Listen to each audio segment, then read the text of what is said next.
Guys স্বাগতম জনাইছো সকলোকে মোৰ চেনেলৰ অন্য এটি ভিডিঅ'লে আৰু এতিয়া প্ৰায় 11টা মান বাজি গ'ল আমাৰ ৰাতিপুৱাৰ খোৱা বোৱাখিনি হৈ গ'ল দুপৰীয়া এতিয়া ভাত পানী বনাবলৈ আছে তাৰ আগতে মই ভাবিছো অকমান আজি মূলাৰ আচাৰ বনাম কেনেকৈনো বনাও আপোনালোকক দেখুৱাম বুলি ভাবিছো গতিকে চাই থাকিব ভিডিঅ'টো এই আমাৰ হুৱে প্ৰাৰ্থনা কৰি আছে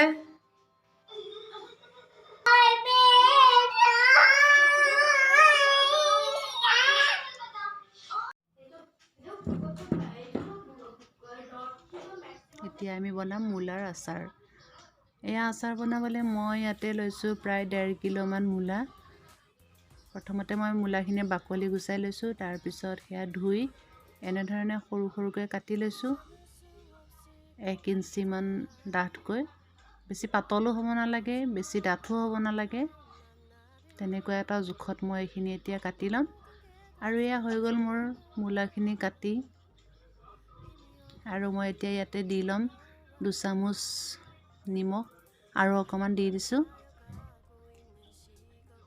এতিয়া মই এইখিনি 2 ঘণ্টা মানৰ কাৰণে থৈ দিম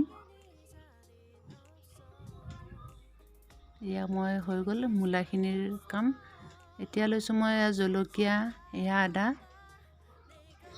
এইখিনি মই আদাৰ বাকলি গুচাই লৈছোঁ আৰু এয়া জলকীয়াৰ ঠাৰি কেইডাল ছিঙি ধুই লৈছোঁ আৰু এয়া এনেধৰণে মই কাটি লৈছোঁ আদা এয়া জলকীয়া এইখিনি 2 ঘণ্টামান থৈ দিয়াতে দেখিছেনে কিমান পানী ওলাইছে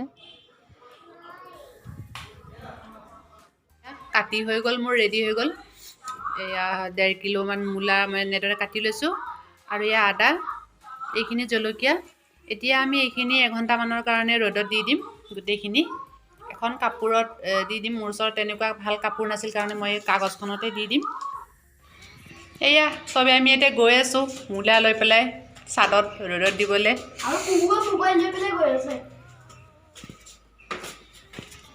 এইটো সব কুকুৰ মোবাইল লৈ আনিছে পেলাই দিব তাই নিদিবা তাইক এয়া এইখিনি এনেকৈ এতিয়া দি দিম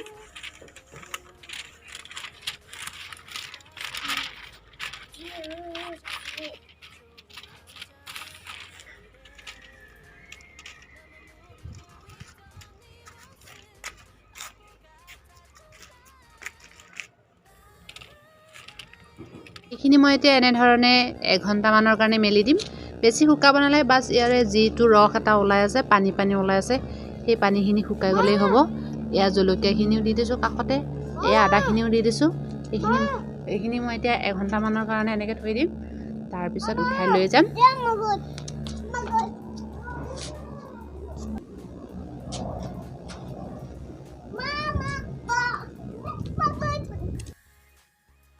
মছলাখিনি বনাবলৈ মই এনেদৰে কেৰাহীত মই দি দিছোঁ সৰিয়হৰ তেল তাৰপিছত মই দি দিছোঁ এয়া মেথি গুটি সৰিয়হ আৰু চব অকণমান ৰ'ষ্টেড কৰি এয়া গুড়া কৰি পেলাই মই দি দিছোঁ এইখিনি মই এতিয়া ভাজি ল'ম ভালদৰে তাৰপিছত এয়া মই দি দিছোঁ হিং 2 চামুচ দি দিছোঁ এয়া অকণমান হালধি গুড়ি দি দিছোঁ এইখিনি ইয়াতে এতিয়া ঢালি দিছোঁ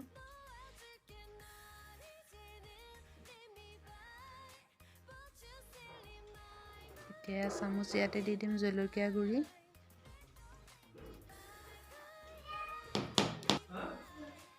এয়া অকণমান নিমখো দি দিছোঁ আগতেও দি দিয়া আছে কাৰণে এতিয়া কমাই দিছোঁ এইখিনি ভালদৰে এতিয়া লৰাই ল'ম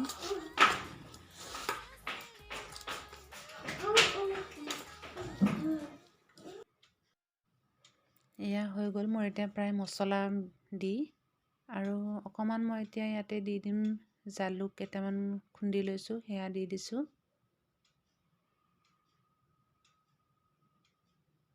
এইখিনি এতিয়া অকণ মিক্স কৰি দিম এতিয়া আকৌ আমি কেৰাহী এখনত তেল গৰমাই লৈছোঁ লৈ মই ইয়াতে কেইটামান পাঁচফোৰণ দি দিছোঁ এইখিনি ভালকৈ গৰম হৈ যোৱাত অকণমান ভাজি লওঁ এতিয়া মই ইয়াতে ঢালি দিছোঁ আকৌ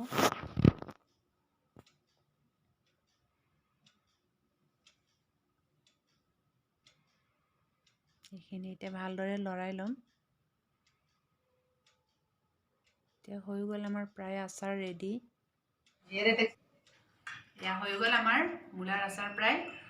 এতিয়া মই ইয়াত দিম লাষ্ট এণ্ড ইম্পৰ্টেণ্ট ইনগ্ৰেডিয়েণ্টছ হয় এইটো ভিনেগাৰ। ইমানখিনি ভিনেগাৰ লৈ লৈছোঁ মই। ভিনেগাৰ দিয়াটো খুবেই জৰুৰী, তেতিয়াহে আচাৰখিনি বহু দিনলৈ ভাল হৈ থাকিব। এইখিনিতে মিক্স কৰি ল'ম। অকণমান আৰু দি দিম ভিনেগাৰ।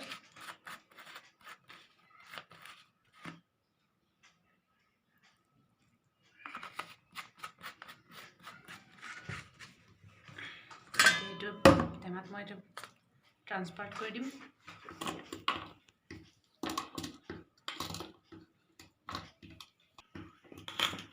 মন কৰিব আচাৰখিনি থওঁতে যাতে বটলটো ভালকৈ ধুই শুকুৱাই কাপোৰ এখনে মচি লয়। যদি বটলটোত পানী থাকি যায় বা বটলটো সেমেকা হৈ থাকে, তেতিয়াহ'লে আচাৰখিনি বেয়া হোৱাৰ খুবেই চান্স থাকে।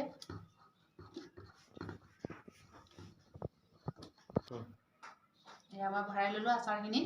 ইমানখিনি হৈছে, শুকাই গ'ল আধাখিনি মূলা, আধা টেমা হৈছে। এই আচাৰখিনি কেতিয়াও ভিজা চামুচ বা ভিজা হাতেৰে উলিয়াব নালাগে। যদি কেতিয়াবা পানী পৰি যায়, তেতিয়া আচাৰখিনি ভেঁকুৰি যোৱাৰ সম্ভাৱনা থাকে।